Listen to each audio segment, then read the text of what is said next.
kaagimat, si Bro Michael, merong pakitang mahiwagang agimat, anting-anting na kanyang dala-dala palagi. Bro, ano yung anting-anting mo, bro? Bro? Dipinsa lang niya po. Mo lang niya ano dipinsa? Dipinsa. Siya mga kaagimat, tested tong mga gamit niya at marami ding ano sa kanya, mga estudyante niya.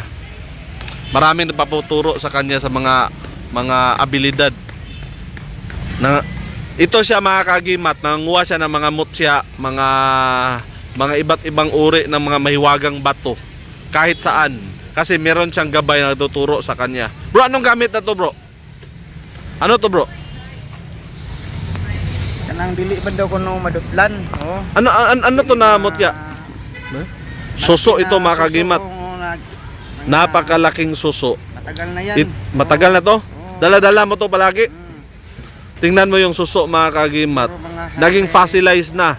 Kahit i-research ito sa internet mga kaagimat, sa Google, fossilized na to mga kaagimat. Sa Pilipinas tawag itong mutya sa mga antingeros. Tingnan nyo. Naging bato na siya. Yung ano niya, yung bunganga ng suso, naging bato na talaga mga kaagimat. Bato na talaga siya. Tinutubuan sa ilalim sa ano. Oh, may tubo. Anong gamit ito, bro? Ito, pwede sa kanang pakipagdigmaan? Kabal kunat. Bakbakan, pwede rin. Kabal at kunat, tagaliwas, ganyan. Hindi putok ang baril. Malaki to. Malaki. Halos katulad sa kanya mga kaagimat to, pero maliit lang to. Maliit na yung bato din, no? Yung kwintas niya. Pero ito, iba malaki siya na uri. Bihira lang ito. Bihira. Tama. Bihira ang tagalaga yan. Dala-dala niya palagi sa kanyang bag mga kaagimat. Anting-anting na yan. Kahit mabigat, dala ko to palagi. Dala mo palagi. Saan mo ito nakuha, bro? Ito sa sapa, sa bahay bundok, may sapa ang bundok. Halos imposible mga kaagimat. Totoo siguro yung sinabi nung unang panahon, tubig pa lahat kasi yung time ni Noah, ng flood, yung earth mga kaagimat is nabalot ng tubig. So nakuha niya to sa bundok. So imposibleng merong ganito kalaki na suso sa bundok. Pwera na lang sa dagat.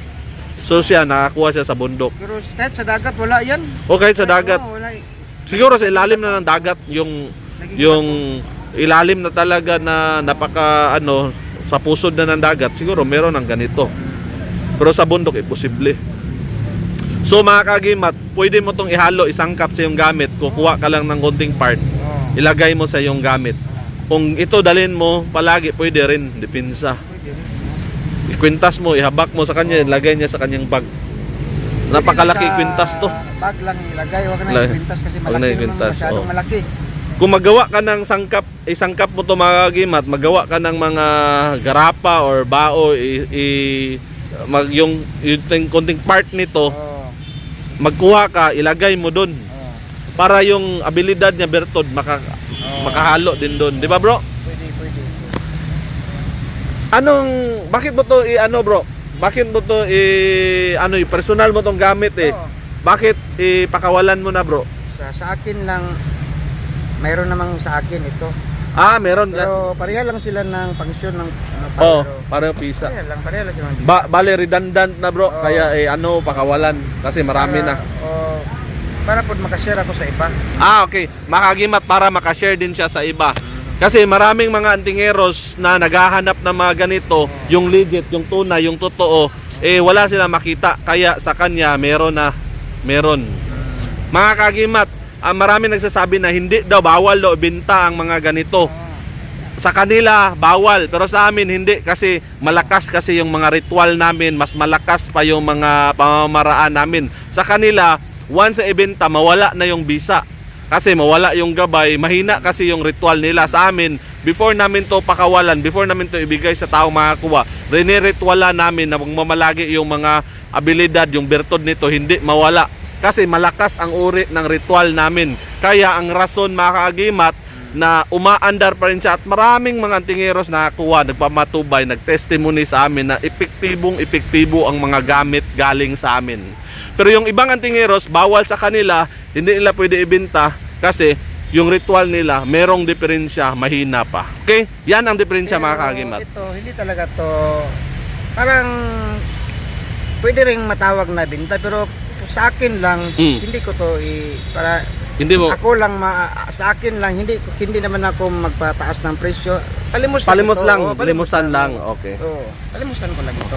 Yung presyo kasi namin mga kagimat, hindi na aabot na kagaya ng iba, 10,000, 5,000, mga ganyan. Ito mga mag-ano lang tayo kung magkanong kaya. Oo, kaya. Okay? Magkaya. Pero wag naman masyadong maliit na halaga kasi for example 50 pesos ibigay 100, 150. Napakaliit niyan. Oo. Kung pinuntahan pa niya to sa bundok, Hindi lahat- napakalayo, pamasahe, kain, gutom, uhaw, pagod at pagpunta niya doon hindi niya to nakita kaagad. Mayroon pa siyang ginawang mga ritual, pamamaraan at hinanap talaga to ng ano. Makikaibigan Oo. ka pa sa mga elemento sa mga ingantisan. Oo. Oo, tama. Makisuyo ka pa sa kanila. Oo, para tama. mabigay sa iyo yan. Oh, makisuyo ka pa. Marami pang pamamaraan makuha to. So hindi to ganyan kadali mga kagimbat. So please lang Pwedeng intindihin nyo kaibigan. naman ang sitwasyon ng mga antingeros. Okay? Kasi hindi mo makuha diretso yan. Oh, hindi to basta-basta, hindi to ordinaryong bato. Kahit maghanap ka pa saan mang lugar mga kagimat, walang bato na katulad na ganito makita basta-basta. Bihira lang yan. Oo. Bira lang to mga kagimat. Suso to mga kagimat na yung bato.